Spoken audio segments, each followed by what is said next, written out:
ঝিনাইদহে ইসলামী ব্যাংকের গ্রাহক ও চাকুরি প্রত্যাশীদের মানববন্ধন। সুলতান আল এনামের তথ্যচিত্রে দেখুন বিস্তারিত।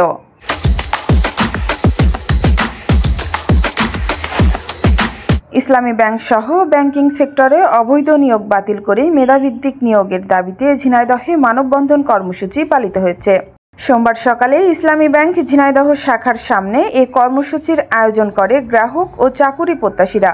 সে সময় ব্যানার ফেস্টুন নিয়ে ওই শাখার গ্রাহক সহ নানা শ্রেণী পেশার মানুষ অংশ নেয়। সে সময় বক্তারা অভিযোগ করেন, 2017 সাল থেকে 2024 সাল পর্যন্ত এস আলম কর্তৃক অবৈধভাবে হাজার হাজার কর্মী ইসলামী ব্যাংকে নিয়োগ দেওয়া হয়েছে। একই সাথে ব্যাংকের বিপুল পরিমাণ অর্থ বিদেশে পাচার করা হয়েছে। তাই দ্রুত অবৈধভাবে নিয়োগ দেওয়া কর্মীদের ছাঁটাই করে মেধাভিত্তিক নিয়োগ দেওয়ার দাবি জানান বক্তারা।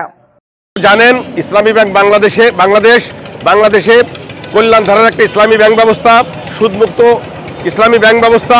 এটাকে ধারণ করেই আমরা এখানে যাদেরকে দেখছেন, আমরা ইসলামী ব্যাংকের গ্রাহক। আমরা এটাকে ধারণ করে ইসলামী ব্যাংকে আমাদের লেনদেন করি।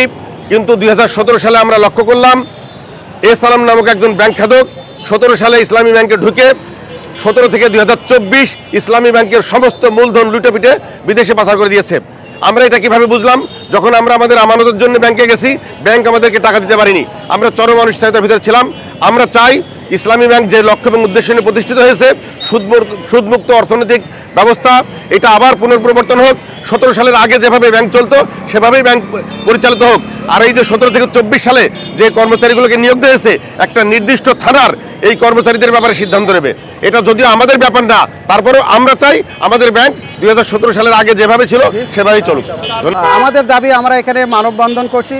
এর একমাত্র দাবি, আপনারা জানেন যে পটিয়াতে এস আলম গ্রুপের প্রায় 6000 লোক অবৈধভাবে নিয়োগ দিয়েছে। এই অবৈধভাবে নিয়োগ দেওয়াতে তারা ব্যাংকে ধ্বংসের দ্বার প্রান্তে ঠেলে দিয়েছে। সেখানে 15,000 কোটি টাকা মাসে তাদেরকে বেতন দেওয়া হয়। এই 6000 লোককে ভিতরে তারা অবৈধভাবে এবং জাল সার্টিফিকেট দেখিয়ে তারা ওখানে চাকরি করছে। আমরা চাই এই হৃদয় ব্যাংকটা, ইসলামী ব্যাংক আমাদের হৃদয়ের স্পন্দন।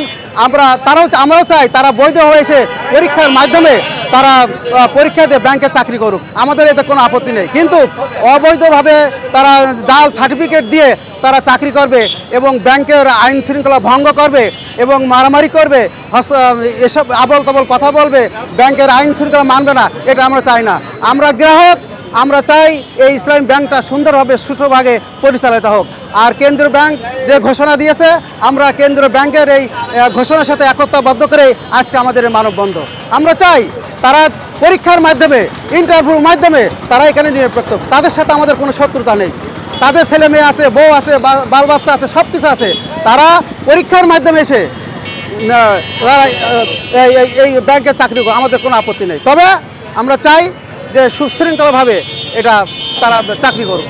আমরা আজকে এখানে দাঁড়িয়েছি বৈষম্য বিরোধী চাকরি প্রার্থী ব্যানারে। আমরা দাঁড়ানোর কারণ হচ্ছে, আপনারা জানেন 2013 সালের পর থেকে 24 সাল পর্যন্ত অবৈধভাবে নিয়োগ দেওয়া হয়েছে। কোনো চাকরি পরীক্ষা হয় নাই। যারা অযোগ্য তাদেরকে এই ব্যাংকে নিয়োগ দেওয়া হয়েছে। কিন্তু বাংলাদেশের প্রতিটা মানুষ জানে, ইসলামী ব্যাংক হলো বাংলাদেশের অর্থনীতির মেরুদণ্ড। সেখানে অযোগ্য প্রার্থীদেরকে চাকরি দেওয়ার মাধ্যমে এই ব্যাংককে ধ্বংসের দ্বার প্রান্তে দাঁড় করানো হয়েছে। আমরা চাই বৈধ নিয়োগপত্র দিয়ে পরীক্ষার মাধ্যমে আবার বৈধ নিয়োগ দেওয়া হোক। যারা যোগ্য মানুষ তারা এখানে স্থান পাক, এবং যে 11,000 মানুষকে অবৈধ মানুষকে নিয়োগ দেওয়া হয়েছে, অযোগ্য মানুষদেরকে, তাদেরকে এখান থেকে বিতাড়িত করা হোক, তাদেরকে এখান থেকে ছাঁটাই করা হোক। আর এই ব্যাপারে কেন্দ্র ব্যাংক যে সিদ্ধান্ত নিয়েছে, যে কর্মসূচি দিয়েছে, তার সাথে আমরা একত্রতা প্রকাশ করছি। এবং আমরা এটাই চাই যে অবৈধ অযোগ্য যত চাকরিজীবী এই ইসলামী ব্যাংকে আছে তাদেরকে এখান থেকে বিতাড়িত করে যোগ্যদেরকে পরীক্ষার মাধ্যমে বাছাই করে এখানে চাকরি দেওয়া হোক। এটাই আমাদের প্রত্যাশা।